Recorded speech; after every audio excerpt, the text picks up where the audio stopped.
strategy. Caroline and I are both on the leadership board for the food tourism strategy. I'm a fairly new member, and Caroline has been involved right from the start. So the ambition for 2030 is that we will create within Scotland a global food tourism destination, and will unlock £1 billion worth of growth opportunities. So it's a really bold ambition, and it's really exciting to be a part of. But what I want to say is that this is not about fine dining. It's not about high-end restaurants or high-end food experiences. Everybody has a part to play in this, and you all have a really important part to play. So, food tourism is any tourism experience in which a person learns about and or consumes local food and drink. So, and by local, we'll have lots of discussion about local today, but food that reflects the local area, reflects the local heritage of the place where you are. And so I really wanted you to think today about how your business can benefit from that experiential piece. And it was fantastic listening to everybody today, and I think without exception you all talked about experience. So it's not just about food and drink on the plate, it's about that experience piece and how you can benefit from that. So that's the food tourism piece. What I want to do today are, I started off doing 2 things, and now I'm going to do 3 things. So the first thing that I'm going to look at, and that is along with Jo and Stuart, is to look at the supply chain into their business, but thinking also about your own businesses. So considering some of the challenges and opportunities around supply chain, and looking specifically at Drift in North Berwick. So I had my first visit to Drift this morning, absolutely blown away, fabulous business, and lots of great opportunities coming along. So we're going to be looking at ingredients and provenance of ingredients, what's local, what's not local, should you be using a local supply chain, or is it better to use a national supply chain and that balance? What are the pricing implications of that for your menu? And how you tell that story, because by telling the story, that is how you put a premium on your menu price. The second thing I'm going to do in the second half of this session is really open it up into some general discussion about making a success of food and catering within your businesses. So looking at the wider marketplace and what's happening, what are some of the trends in the industry, and looking at the psychology of the menu and how you might play about with your menu to drive sales, and how you manage costs. So there's quite a lot there. And the other thing that I'm going to do, which I was kind of asked to do at the last minute, was to look at the kind of environmental health, food hygiene piece, and so just some broad guidance on that, because unfortunately the EHO who was due to come today wasn't able to come. So any questions about that, happy to answer them, and I'm qualified to do so. So thinking about Drift, so introduce you to Jo and Stuart. So Drift is a farm diversification project, and I think you recognise that there's a gap in the eating out market in North Berwick that you might be able to fill.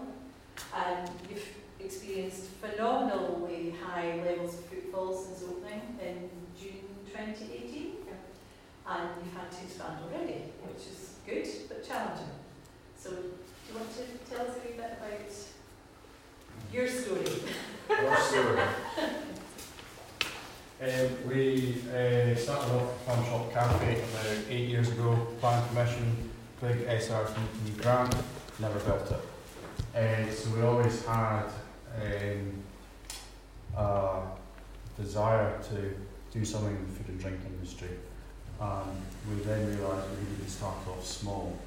Okay, we did start off small, but a shipping container project suddenly drew arms and legs. On the expanding part, We've also had to expand our kitchen, we've expanded our warewashing setup, because all the commercial stuff we put in wasn't commercial enough. So that was an added cost that we had within the 6, 7, 8 months of opening. But going back to the farm diversification side of things, we're passionate about food. I like food. I might be the size of the way I am, but that's probably drink.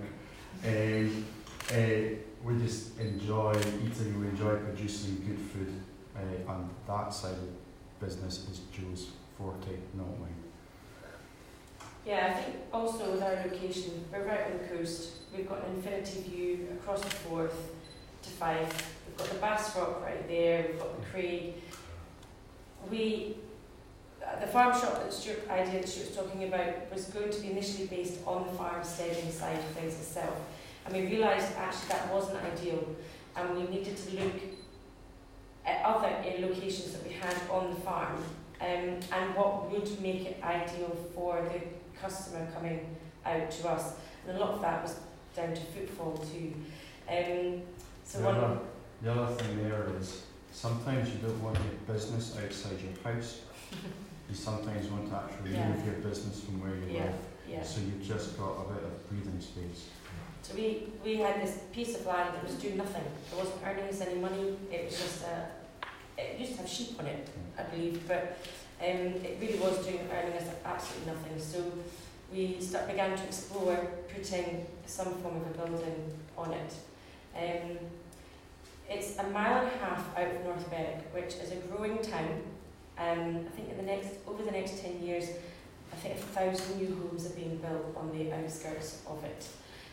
So we knew we had a massive footfall, a growing footfall, if you like, of local customers, never mind going out with.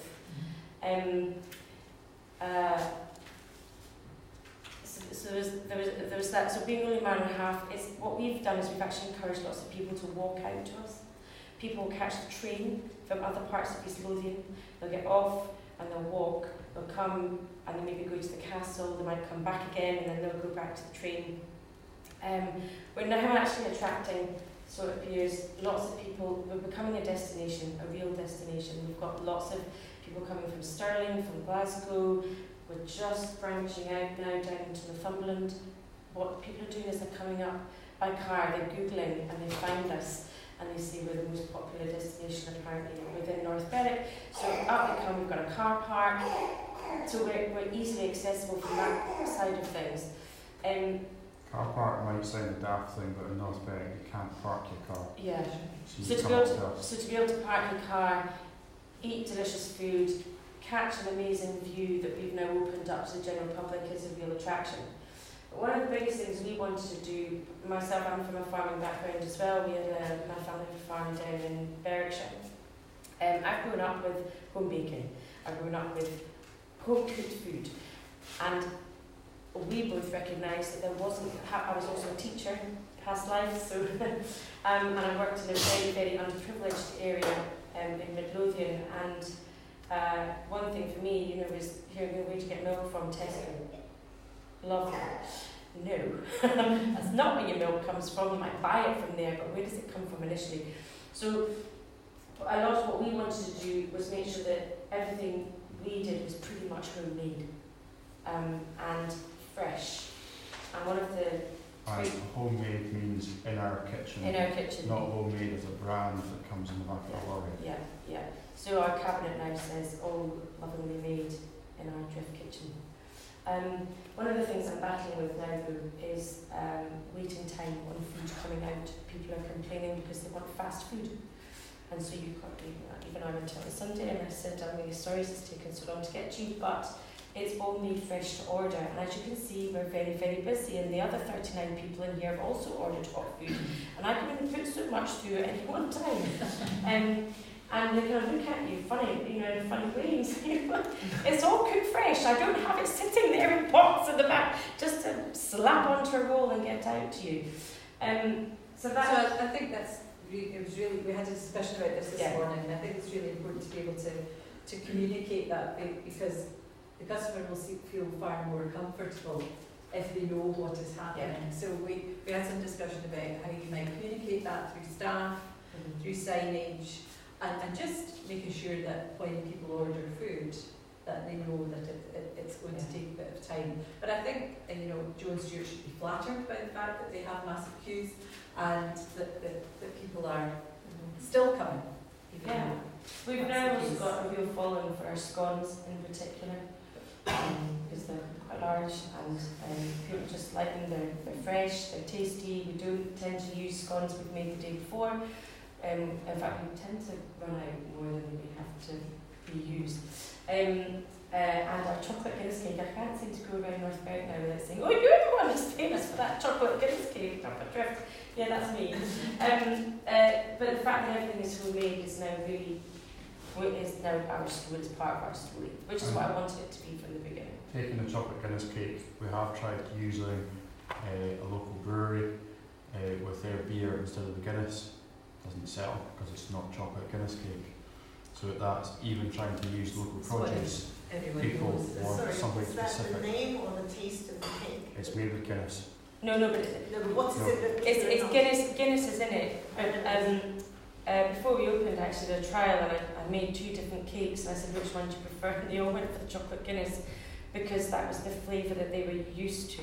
I was just asking, is it the flavour that they're not so keen on when you changed it to the local brewery, or is it that you couldn't call it Guinness? No, it was the flavour. Yes.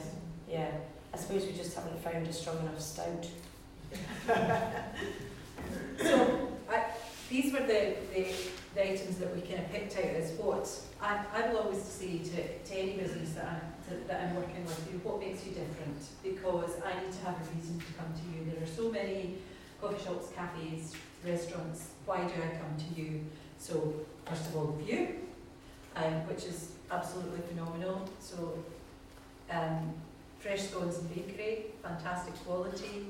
Brunch. Do you want to talk about how you introduced brunch? So we started out just offering coffee and cake, but we recognised that we needed to grow our business slowly, that there was no point in jumping in with both feet and trying to offer a massively full menu of something we just didn't have the experience in doing. So we offered coffee and cake. That then snowballed into offering scones, which then a member of staff said, Jo, I'm desperate to make soup, can we just make soup? And I said, well, that has its own implications because we need to separate raw produce from our baked goods, and we were working out of a 10-foot kitchen and producing 200 slices of cake a day. Tricky. Anyway, we found a way, we managed it, and that's why we had to expand quite quickly. But what we noticed was that there was a massive gap in the local market for going somewhere to get a really good brunch. Breakfast, yes. Lunch, yes. Evening meals, yes. But that whole brunch style menu, we started up to about 3 o'clock in the afternoon. We might go over a bit if we get an army of soldiers coming in, which I've had over the last couple of days. But the brunch side of things has been really, really popular. We're also now, cyclists are pinpointing us out on a route. And so they'll often come to us for brunch in the morning, and then they'll go round the countryside and they'll pick up another cafe somewhere else, maybe for their next hit of sugar, before then going on to somewhere else. So we offer things like a bacon and egg roll, but it's got spinach and herbioli in with it. Our big other thing was difference. We wanted to be different from everyone else. There's nobody doing that around us that we know of. And we've done quite extensive research on that. Although French toast sounds so simple, there aren't many places doing French toast either. And we just started with bacon and egg, but we do a sweet option, which is something I've done for our children for quite a few years. But again, it comes out and people say, oh, what is that? And then the next thing you know, they're ordering it as well. So, and one of the reasons we can do this is because of our commercial ovens. We've got everything's cooked in a commercial oven, or 2 ovens we've got. Nothing's done on a hob. Done on a hob. And that gives you the speed. Yes. Yeah. Great. So these were the USPs and what makes Drift different. So I would urge you to think about what's your difference. Really what we wanted to look at, what we spent a bit of time looking at, is some of the challenges that we found over the last year and a bit in terms of supply chain. And kind of break down into about 8. So origin and provenance of goods, volumes, cost, consistency of supply, quality of course, any contractual issues like minimum orders, minimum drops, that kind of thing. What is it the right fit for the business, which I think is really important, and your time, because your time is precious and quite limited. So, if there's anything else that is missing, we can talk about it going forward. So how we decided to do this was to take 6 kind of key ingredients that you use a lot in your business. Oh, you're smiling. Yeah, we're Shall I go out for this? You know what I do my call that you need to make. So, flour, butter, obviously key ingredients in those famous scones. Bacon and eggs, key ingredients in the brunch. Hot chocolate, which was a bit of a random one, but there's a reason that we're going to look at that.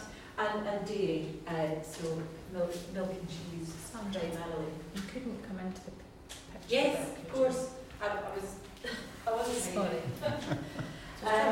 Just got to So, flour. So the main challenge with flour is really volume, would we say? So, we make a lot of scones. Yeah. So, 1.5 pounds of self-raising flour to 1 batch of scones. We get about, depending on what scone flavour it is, we'll get about 9 to 10 scones out of 1 batch. And to give you an idea, particularly weekends, we'll make a batch of plain, we'll make 3 batches of fruit, 3 batches of cheese.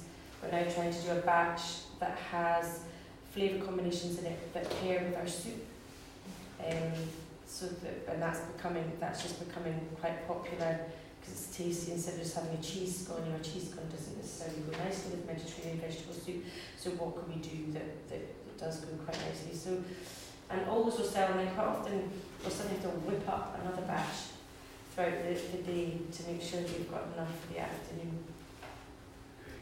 And that's just scones. Never mind cakes. So I have 50 kilos a week, is that right? Right. Yeah, about 50 kilos a week. So you were using Rosewell's flour and you're getting that through Green City. We're getting that through Green City, but we could only get it in the small bags.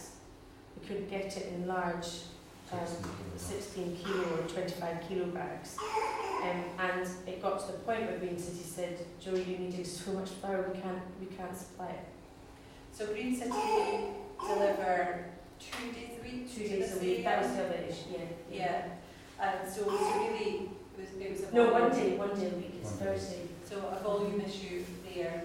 And Well, they pick up from us every, more or less every week, and half of it is, more than half goes in 16 kilo bags. Yeah. So I don't know why they weren't selling that too. Unless they are now, but they weren't maybe when we were beginning. So we went through, as a new business starting, we found it easier to go through wholesalers than going to try and pinpoint all our local producers. We would certainly like to work with more local producers among ourselves, and this is certainly one that we will hopefully work with in the future. But it was trying to see that actually, are we cheaper off buying directly from a producer, or are we cheaper off buying from a wholesaler? Because a wholesaler is buying in bulk, we're not. So there's just not taking Angus as an example. It's just as the wholesaler works. So yeah, that's what we're kind of looking at as well. yeah, and I think there are advantages to both. We'll come along and talk about the local supplier piece and how, if a local supplier is more expensive, how you can manage that.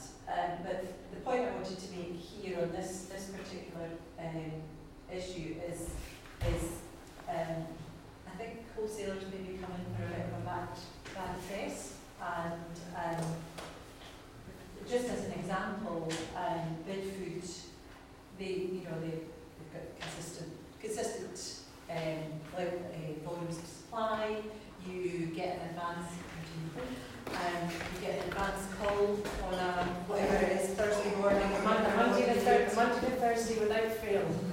Yeah. Get a call from Leslie, and we go through, and because she knows me so well now, we get to the end of the listener saying, Jo, you haven't ordered such and such for quite some time, do you think you should order some of that?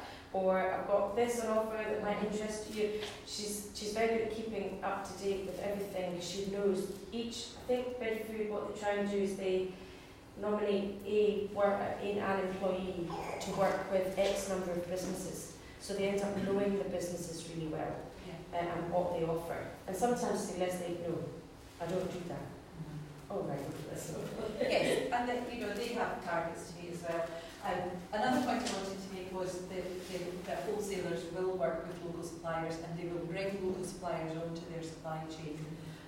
So this slide isn't about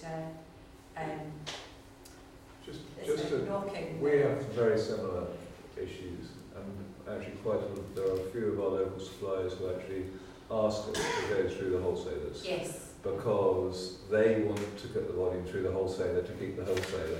Yeah. And so they actually, although they're only 3 miles outside town, it's a bit bonkers. The food's going 3 miles outside town, going to Glasgow, turning around and coming back to us. But the supplier is specifically asked us to do that because it keeps their volumes right with the wholesaler. Yes, there is that, and perhaps they can't get out every day. If you need a twice weekly delivery, they might not be able to do that. Because one of the other things is, as we're in a set of shipping containers, we don't have a huge amount of storage. Yeah. So getting delivery 1 day a week for 50 kilos of flour, yes, we can store it, but actually it's much easier if it's coming in 3 times a week, 1 bag each time, because it just helps with storage. It's great having a 1 day a week, but it's amazing how much suddenly will arrive in the back of a lorry, and you look at it, where does that go? Especially if you've had a poor week of turnover of customers through the door that haven't bought as much, and you're suddenly scrabbling around trying to find the home for everything. So that's the other thing you have to remember about a business. You've got a lot of stock potentially sitting, and if you have a recurring stock list and suddenly stuff arrives, you have to put it somewhere to store it. That also falls into the minimum order category. So at the moment, Bedfood actually stopped selling. I love the Gallery Lodge jam. It's a farm diversification. It's been made, and it's exactly what customers want. They love it. But Bedfood have suddenly stopped supplying it or stocking it. So I've had to go to Cresco, and Cresco have a minimum order. Otherwise, they slap on about £75 delivery charge. And so when Stuart came in the day, they said, "Oh dear Lord, what are we going to do with all this jam? There's loads of it because I have to order." And I'm not ordering much else from Cresco. Yeah. Because they only deliver once a week. Had not actually delivered twice a week too, but I had to go with the minimum order. So I think there were about 8 tubs of raspberry jam and a few more strawberry. There was about 40 kilos of jam sitting in front of me. They said, "Where am I going to actually put all this jam?" But this is actually a big challenge for businesses that are smaller than yours as well. So if you've got a farmhouse bed and breakfast, or you've got a smaller scale business, but you want to buy at a wholesale price, you have the minimum charges. How do you keep that amount of stock and things? So do you have to go and buy at retail and then sell at retail, and then if you're doing a service, you have to add VAT onto that. And and I think it's just about balancing the two. Do you have the storage space? Can you do it, or could you share that order with somebody else? Could you share it with another business, and in some sort of collective way? That might be an opportunity. Shelf life as well. Yeah, be aware of shelf life. Some things are very short. We're looking at produce at the moment, it's 2 weeks, and we're a bit concerned about that, but I won't say what it is. Okay, I might learn that. Autumn. So this is a really interesting one, and quite a big challenge. So challenges around taste, origin, and cost. So I think what you don't want to do is what's up in the top corner here, which is to have all these horrible little packets of packets of butter. It's just not you, and that's what I mean. It's just not the right fit for the business. What you are buying is the little florets, which unfortunately are, they're Irish. They're Irish. Is that unfortunate? However, it's great quality and it's the right look. You would like to buy local, and you've looked into in your butter company, but really high costs in terms of... and delivery costs. Although I think they'd be quite surprised at how much butter we actually go through a week, because I think they were thinking that we'd only be stocking a small amount, not realising that so the little florets come in kilo bags, and we can go through at least 1.5 to 2 of these on our busiest days. So that's 150, 200 florets of butter, portions of butter. Is the easiest way of putting it. So I think again it comes down to costs and understanding your costs and how you pass those on, and could you pass on that cost? There's a lot around telling that. If you compare the butter at the top that's in the wrapper and then the butter company, problem then with the butter company I see already is it comes in a sausage, so we will have to dice, portion each slice of butter up, which is a cost because that's the time of a member of staff doing something. But then if you look at the easy pack at the top, suddenly when it gets to the warewashing system, there's another bit of item that the KP has to pick up and put in. That's time to me, that's a cost. There's the florets are so easy. You open the bag, you take out one and put it into a ramekin and you put it on a plate. You know, we actually prepare a whole load of ramekins, so they're just ready to go. It's quick. You can't just persuade that company to make florets? Don't know, haven't asked the question. I haven't asked the question, but I mentioned in my initial email that I described what we were currently using, and did they have a product within their butter company like that? And they said no, it will come in. If you're having that conversation with them, I'll buy them. I have exactly the same problem, and I might butter come from Norfolk. I was going to say, we all join together. I will buy. We can all come together, couldn't we, and just talk about how good that would be. I would buy it in an nanosecond. Yeah. Have you been in contact with Yester Dairy? We were getting our milk from Yester Dairy. You do butter? No. I do a lot of yogurt and cream now, and cottage cheese. Is there anyone in the room got a good butter supply? I do. Mine's in Forfar though. Forfar. And does it come in florets or individual? Oh, we don't need florets. We're doing small, but they do florets. Yeah. But it's small butters that we put into the guest. Obviously an opening gear for somebody who's going to floret butter, isn't it? Yes, Well, you can't get one if you're not, you don't know where to go.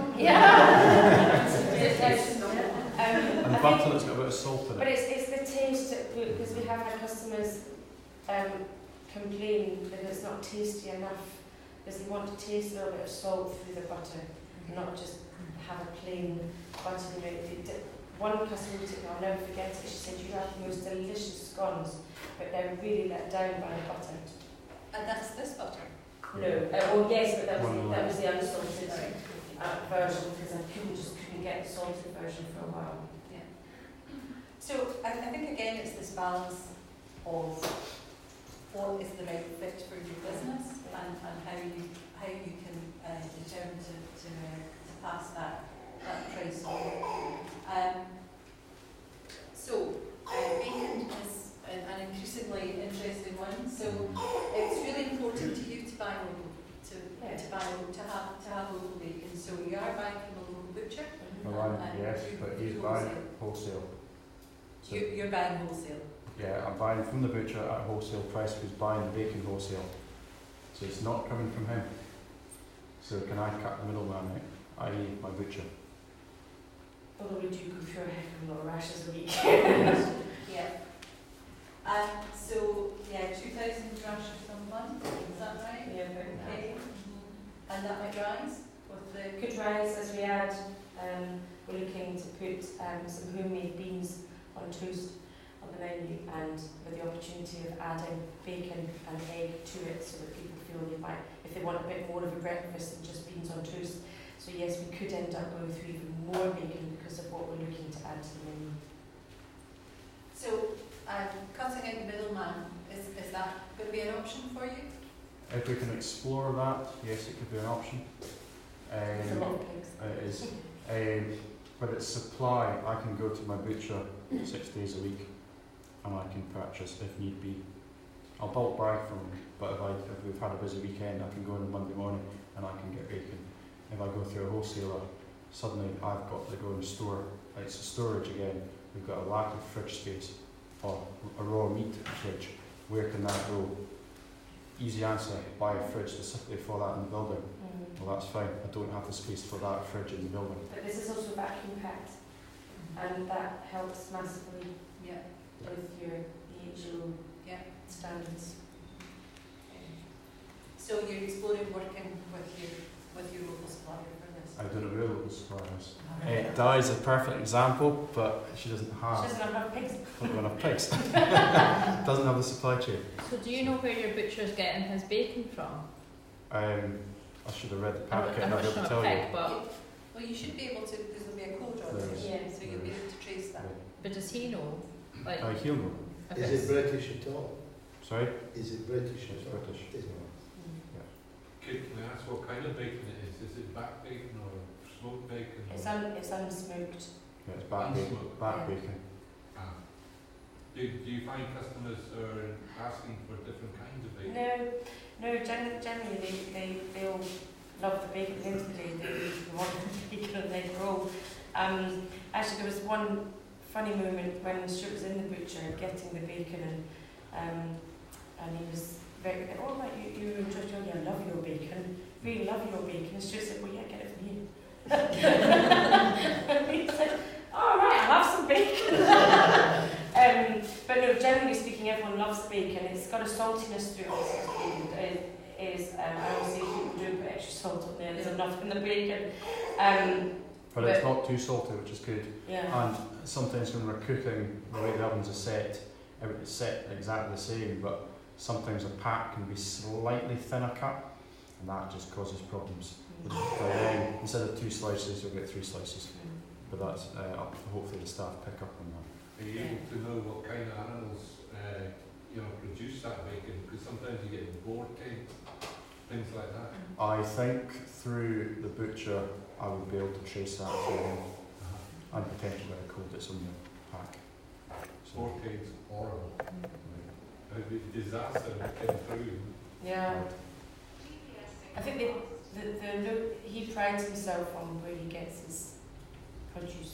On your butchery versus wholesale dilemma, I wonder if it's probably using your butcher, because Jamie was saying people don't necessarily understand or respect local, but people really, really, really respect local butcher as a category. When we tell them that it's come from a local butcher, Anderson's and not. Whereas if you skip that and went to wholesale, you'd have to have a good pitch on where it's from. And whereas going near your butcher, you can just direct, you can say local butcher, and that gives you that get out of having to source it and tell where it's from. That's nice to do, but and when you're running a business, it's extra effort, isn't it? No, I think that's a really valid point. To signpost your supplier, to be able to signpost your butcher. Certainly adds value. Eggs. So this is another interesting one. So you started off using a local farm supplier, close by. Really great quality standards. But beautiful eggs, but they only had a very small number of chickens. So the other thing is that because they only had a small number, I think it was under 50, they didn't have to grade them. So they were all different sizes. Now for baking, that's really because you need a fairly good size, similar size of egg for your quantities, etc. She also couldn't then keep up with demand. She also had her own private customers. Yeah. And they were pitching up and finding there's no eggs for them. Because we'd taken them all. Because baking 200 slices of cake, we virtually most cakes had eggs through it. In one of our cakes, we have to count through 16 eggs because they're making them in batches. So before you know it, you threw quite a lot of eggs.